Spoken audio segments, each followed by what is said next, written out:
revisar y reformular una estructura organizacional y funcional de las entidades involucradas en el tratamiento, formación y atención de menores, así como de la Administración de Justicia, para lograr un funcionamiento eficiente que evite la comisión e impunidad de violencia sexual sistemática contra niños y adolescentes. 3.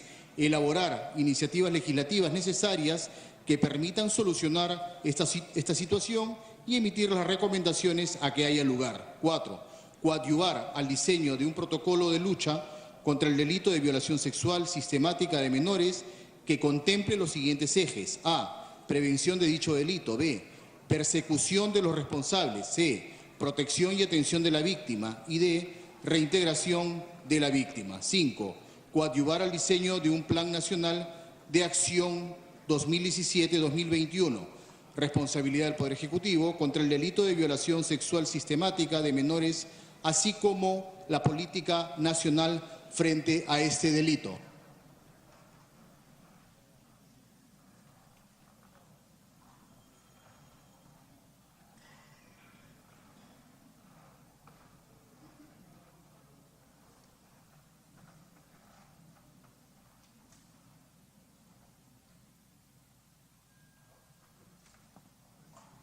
Muchas gracias, señor relator. Congresista Alberto Belaúnde, entiendo que hay un gran consenso. Queríamos coordinar si es que el plazo está bien, si es de 120 o 180, algunos consideraban, y le pedí una interrupción, la única de las dos interrupciones, la congresista Marisa Glave, para poder ir al voto. Sí.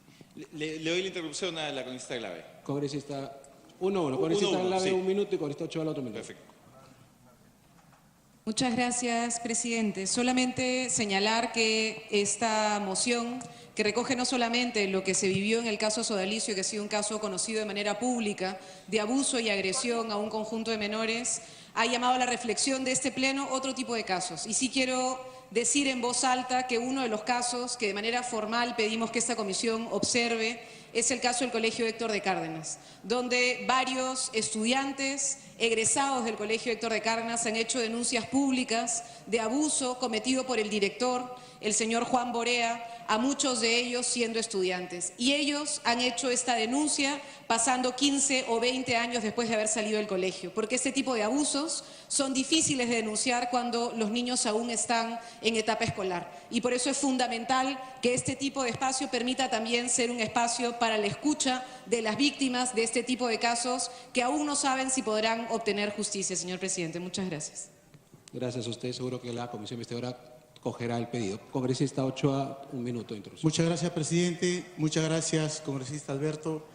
Y felicitaciones a quienes promueven esta moción, porque situaciones como esta y casos como esto son prácticamente crímenes de lesa humanidad.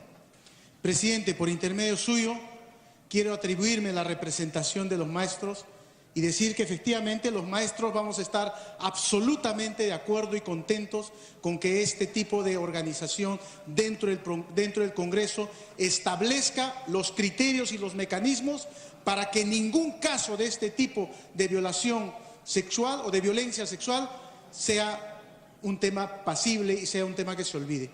Yo estoy convencido, presidente, que el Congreso tiene que levantar la voz en este sentido y todos tenemos que colaborar y felicitar además al grupo que presenta la moción para que esta situación se empiece a aclarar en el país. Muchas gracias, presidente.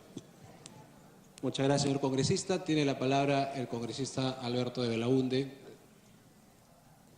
Gracias, presidente, y gracias a los colegas por el consenso que esta iniciativa está alcanzando. El día de hoy empieza a acabarse el silencio, señor presidente. Ese silencio al que miles de víctimas se han visto obligadas porque no se les creía, porque por temas psicológicos, como bien señalaba la congresista Glave, pasan muchos años hasta que pueda ser procesado, porque no había quien los escuchara, porque no podían terminar de procesar el hecho de la persona en que tanto habían confiado había sido la que les había arrancado la inocencia. Creo que el trabajo de este grupo va a ser histórico. Por eso yo solicito que sean los 180 días.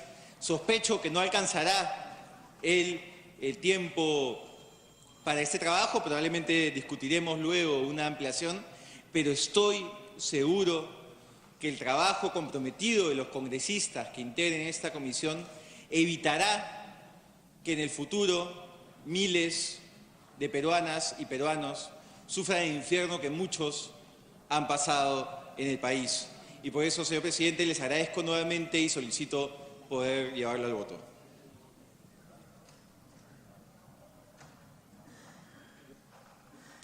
Muchas gracias, señor congresista. Marcar asistencia para votar la moción. El único cambio que había es el de 180 días. Registrar asistencia, por favor.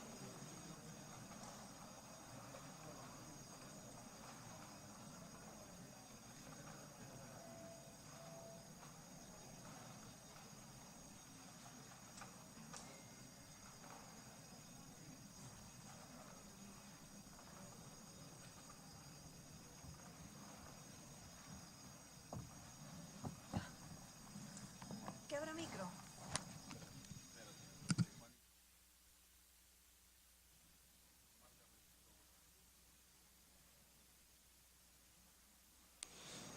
Registrar asistencia, por favor.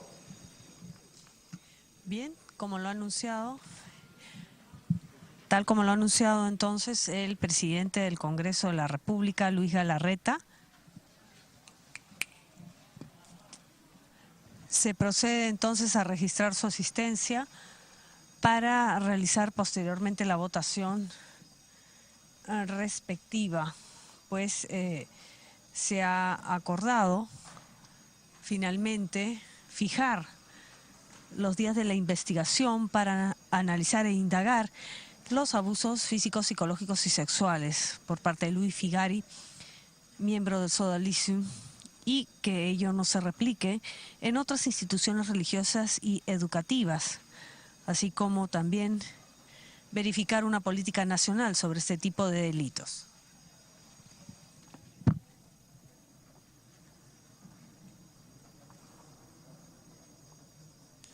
Cerrar el registro de asistencia.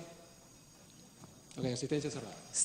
Están votando entonces, fijando que sean 180 días de investigación. Al voto.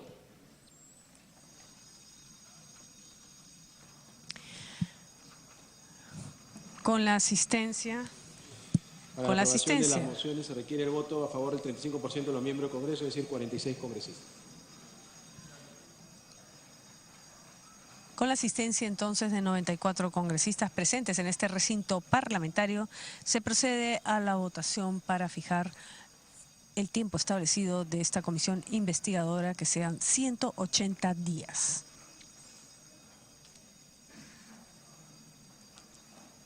Representantes de las diversas bancadas políticas están manifestando su posición en ese sentido. Se votó en primer lugar la admisión al debate por unanimidad.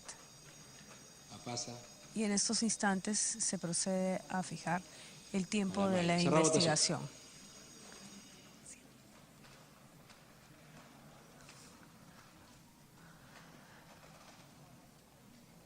Han votado a favor 92 señores congresistas, congresista Flores Verde, más congresista Flores Verde, más congresista Ochoa, Arce, Verde, congresista Ochoa sí votó, ¿no? Congresista Fujimori, Verde, Pariona, Verde, congresista Aramayo, no marcó, Verde. 98 señores congresistas a favor, más el voto de la presidencia en este caso, 99 congresistas a favor por unanimidad, 0 en contra, 0 abstenciones. Ha sido aprobada la moción, 180 días para un caso que es absolutamente importante, por el cual lo hemos puesto a debate en esta semana del Pleno. Siguiente tema, señor relator. De la Comisión de Economía y Producción, proyecto de ley 626, se propone establecer sanciones denominadas alertas educativas para las micro y pequeñas empresas reguladas de conformidad con el artículo 11 de la ley 30.056, que se encuentren en los regímenes tributarios RUS, RER, régimen MIPE tributario o régimen general. Vencido el cuarto intermedio, tiene la palabra el congresista Bruce Montes de Oca, presidente de la Comisión de Economía, para que informe sobre el texto que se va a votar en relación con el proyecto de ley 626, por el que se propone establecer sanciones denominadas alertas educativas para las micro y pequeñas empresas. Tiene la palabra el congresista Bruce Montes de Oca. Gracias, presidente. Presidente, en la sesión pasada decíamos que este proyecto de alertas educativas lo que pretende es que para las pequeñas y microempresas que cometan una infracción tributaria no sean sancionadas la primera vez y que le llegue una alerta educativa para que SUNAT las eduque en cuál debe ser su comportamiento tributario. En esa oportunidad mencionamos que podríamos dejar esto completo para las microempresas, pero que en el caso de las pequeñas empresas había que tener cuidado de que esto sea un incentivo para la evasión, ya que son empresas que facturan hasta 6.800.000 soles. El consenso que hemos logrado con la Comisión de Producción es que en el caso de la microempresa, que es una facturación de hasta 700.000 soles, efectivamente se mantenga la alerta educativa a todas las infracciones tributarias. Pero en el caso de la pequeña empresa, es decir, esa empresa que factura hasta 6.800.000, excluir de la alerta educativa a lo que se refiere el pago efectivo de impuestos, es decir, IGB, renta y la presentación de la declaración jurada en sí. Y de esa manera mantenerlo para el resto de delitos tributarios, pero no para lo que tenga que ver el pago del impuesto, porque si no motivamos a las empresas a que dejen de pagar. La fórmula que hemos logrado, presidente, es la siguiente. Se incluye en la nueva tercera disposición complementaria final, en la cual se excluye de la aplicación de alertas educativas de las pequeñas empresas de las infracciones del numeral 1 del artículo 176 referido a la no presentación de declaraciones que contengan la determinación de la deuda tributaria en los plazos establecidos. Se busca de esta manera evitar la elusión y evasión tributaria. Asimismo, se excluye el numeral 1 del artículo 178 referido al cumplimiento de las obligaciones tributarias en las cuales el infractor evade el pago de tributos o hace declaraciones falsas que no permita que se determine el pago de la deuda o se honre la obligación. Esto puede darse con el IGB, pero también con la retención de tributos de los empleados no declarados o no pagados, lo cual perjudica a los trabajadores.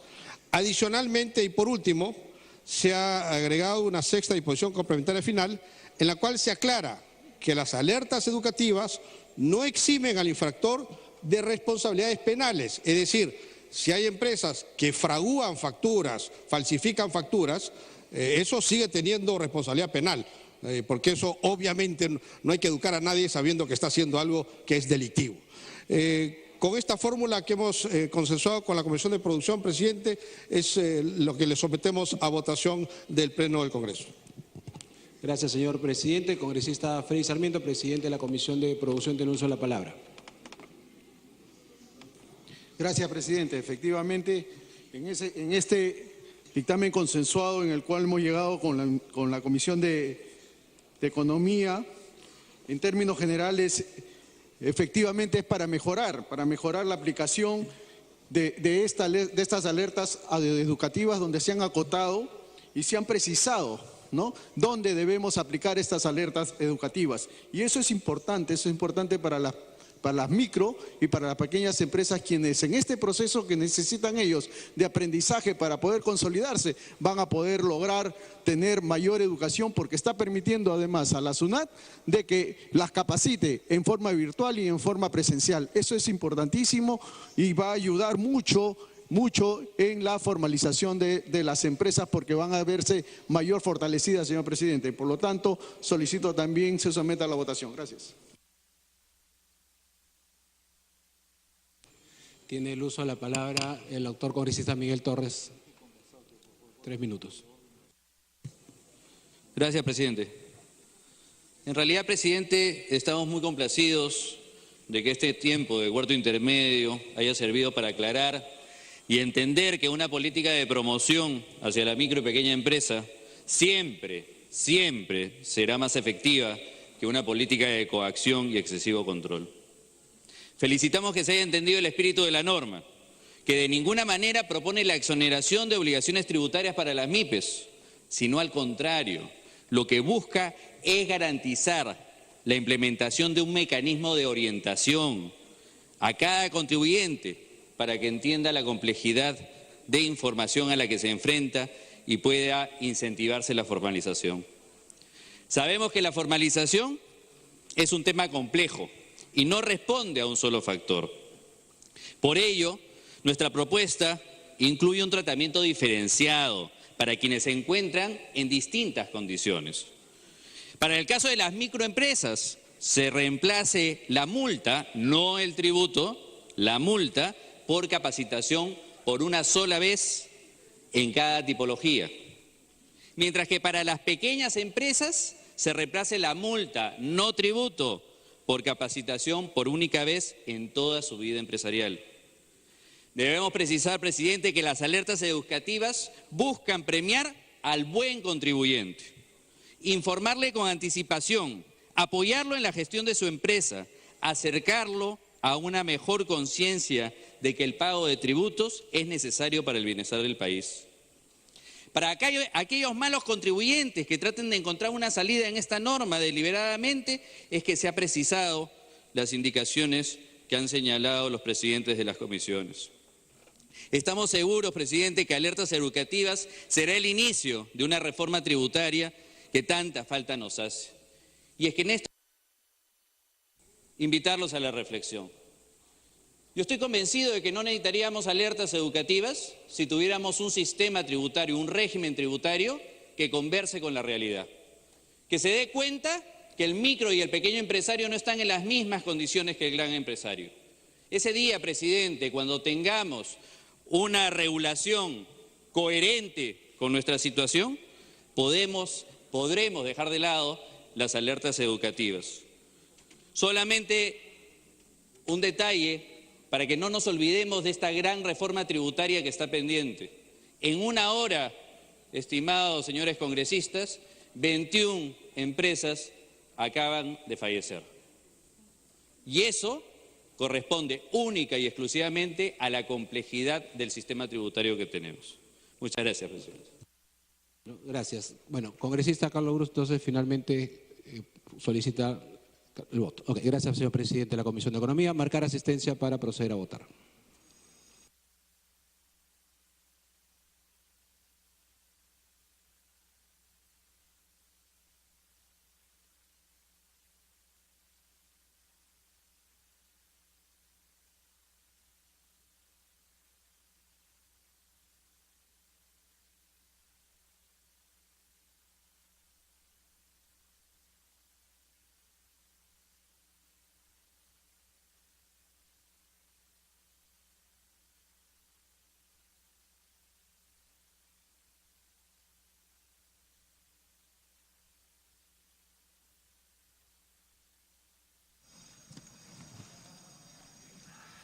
Bien, en estos momentos la representación nacional procede a registrar su asistencia para realizar la posterior votación del proyecto de ley 626 a fin de plantea establecer alertas educativas para las pequeñas y microempresas a fin de que la SUNAT les dé una alerta educativa antes de una sanción a fin de que no cometan infracciones tributarias.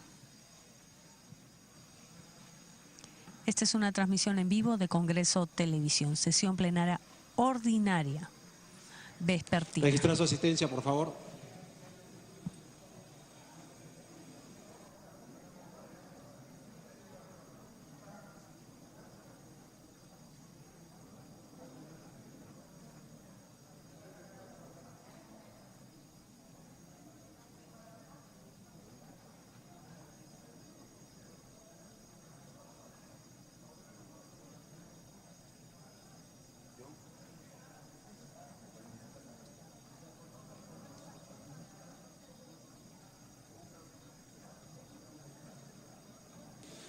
A ver, registrar asistencia.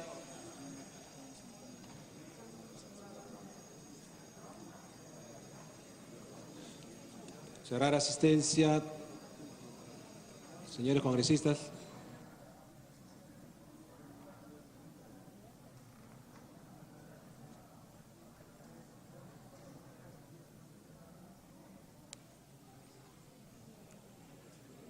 Han registrado su asistencia 95 señores congresistas. Al voto.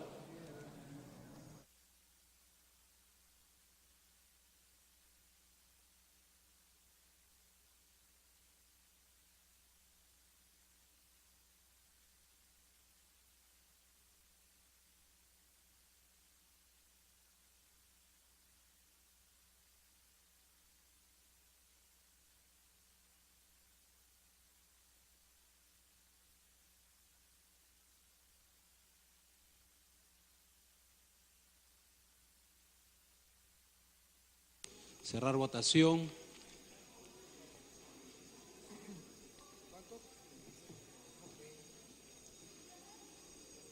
Vergara, Villavicencio, García, La Paza, Aramayo,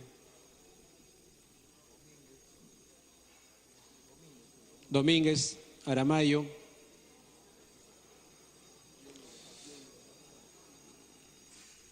Pariona. Cerrar votación.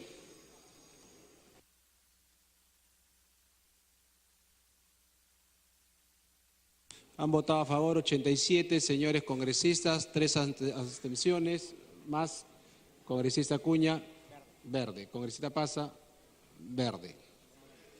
Congresista Vieira, verde. Congresista Mamani, verde.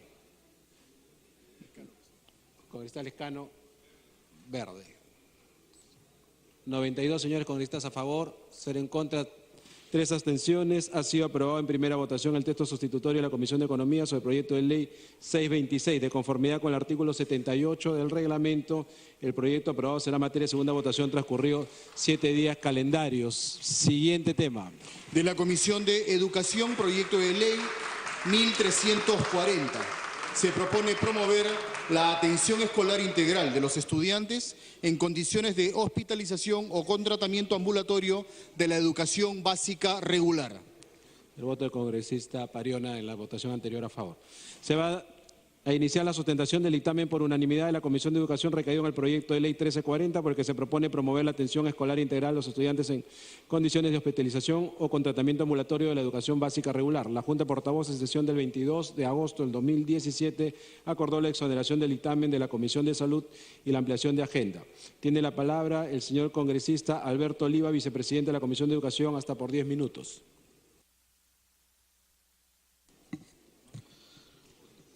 Señor presidente, en la 24ª sesión ordinaria de la Comisión de Educación, Juventud y Deporte del día 26 de junio de 2017, se aprobó por unanimidad el texto sustitutorio de la presente iniciativa legislativa. Esta fue decretada a nuestra Comisión para Estudio, Análisis y Dictamen el 8 de mayo de 2017 como primera comisión dictaminadora, siendo la segunda la Comisión de Salud y Población. La propuesta legislativa presentada por la congresista Alejandra Aramayo Gaona tiene 7 artículos que serán desarrollados más adelante y cuenta con opinión favorable del Ministerio de Educación y del Ministerio de Salud. Pues es una norma que promueve la atención escolar integral de los estudiantes de la educación básica regular que se encuentren en situación de hospitalización o con tratamiento ambulatorio con los criterios de eficiencia, equidad, inclusión, oportunidad, calidad y dignidad, a fin de preservar sus derechos a la educación. En la actualidad no existe en nuestro sistema legal disposición alguna que regule y brinde una solución a la problemática de miles de niños que se encuentran internados en los diferentes hospitales del país, que conforme a la información proporcionada por el Instituto Nacional de Estadística e Informática, en el año 2010 ascendía a 156.000 niños internados en los 527 nosocomios en todo el territorio nacional. Señor presidente, es conveniente recordar que como representantes de nuestra población tenemos el deber y la obligación de buscar una solución a la problemática descrita y para hallarla hay que fundamentarla en base a los preceptos constitucionales. Así tenemos que los artículos 13 y 16 de la Constitución Política del Perú, les establecen que la educación tiene como finalidad el desarrollo integral de la persona humana, correspondiéndole al Estado coordinar la política educativa, formulando los lineamientos generales de los planes de estudios y asegurando que nadie se vea impedido de acceder a una educación de calidad, ya sea por motivos económicos o por limitaciones físicas o mentales. Señor presidente, además es deber del Estado promover el bienestar general y el desarrollo integral de las personas. Para ello resulta necesario implementar medidas para que las situaciones personales transitorias de salud no generen condiciones de desigualdad en el disfrute del derecho a la educación de nuestros estudiantes. Señor presidente y señores congresistas, debemos formar una educación centrada en la persona, en el respeto y promoción de su dignidad, que se orienta al desarrollo pleno de sus potencialidades como persona única y como miembro activo de nuestra sociedad. Es por ello que la Ley General de Educación, Ley número 28044, se sustenta en diferentes principios, siendo uno de ellos el principio de equidad, el cual garantiza a todas las personas igualdad de oportunidades de acceso, permanencia y trato en el sistema educativo, asegurando mecanismos que permitan la matrícula oportuna, la permanencia y la reincorporación de los estudiantes al sistema educativo, con el objeto de hacer de ellos hombres y mujeres de bien para una sociedad más justa, más humana y más inclusiva. En la legislación comparada tenemos tanto Chile como Argentina, mediante leyes número 2021 y 2626, respectivamente, han abordado esta problemática que mediante la presente propuesta de ley nuestro país se pondrá a la altura de los países vecinos. Por todo lo expuesto, señor presidente, solicito a usted se sirva a poner a debate el dictamen que acabo de sustentar. Muchas gracias. Gracias a usted, señor congresista. Como el dictamen ha sido aprobado por unanimidad, cada grupo parlamentario tendrá un máximo de 2 minutos para que exponga su posición en aplicación de lo dispuesto en el tercer párrafo del inciso B del artículo 55 del Reglamento del Congreso de la República. Y le doy la palabra a la congresista Aramayo como autora del proyecto. Muchas gracias, presidente. Quiero agradecerle al vicepresidente de la Comisión, al congresista Oliva, la exposición de este proyecto de ley. Colegas congresistas, este proyecto de ley está pensado en promover la atención escolar integral de los estudiantes en condiciones de hospitalización, con tratamiento ambulatorio que son parte de la educación básica, en función a algunos criterios: equidad, eficiencia, inclusión, oportunidad, y el último quizás es el más importante. Tiene que ver con la dignidad de cada una de las personas y que está cautelado en el primer artículo de la Constitución Política del Estado. La finalidad de este proyecto de ley es que aquellos estudiantes de educación básica que se encuentran en situación de hospitalización o que tienen presidente un tratamiento ambulatorio puedan ser atendidos, tengan un maestro que los visite en los hospitales o en sus domicilios y que les pueda dar el ejercicio de un derecho que la Constitución les reconoce, que es el derecho a la educación. ¿Quiénes tienen que aplicar esta norma? Las instituciones educativas, públicas y privadas en el ámbito del territorio. Y el público objetivo está en los niños y jóvenes hospitalizados por estancias cortas, por estancias prolongadas, que reciben tratamiento ambulatorio o por periodos extensos, que lo reciben en el hospital, decía yo, o en sus hogares.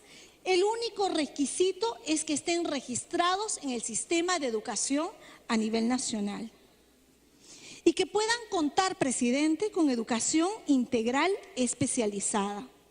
¿Quiénes son las entidades responsables del cumplimiento de este proyecto de ley? Evidentemente, el Ministerio de Educación. Con ayuda del Ministerio de Salud, va a haber la oportunidad de poder generar una serie de convenios que permitan que se ejecute, no un plan piloto, como viene funcionando de manera parcial, por ejemplo, en el departamento de Tacna, en el ámbito de todo el país. Este proyecto de ley se da de cara a la legislación internacional, a la Declaración Mundial de la Educación para Todos de 1990, en la Convención de los Derechos del Niño, que reconoce la educación como un derecho fundamental de los menores, a fin de que se pueda ejercer progresivamente y en condición de igualdad de oportunidades. Quiero decir además de que las cifras respecto a los estudiantes que están hospitalizados no han avanzado mucho. Tenemos data del INEI, por ejemplo, del año 2010. 156,000 pacientes menores de 15 años han sido atendidos en 527 hospitales del país.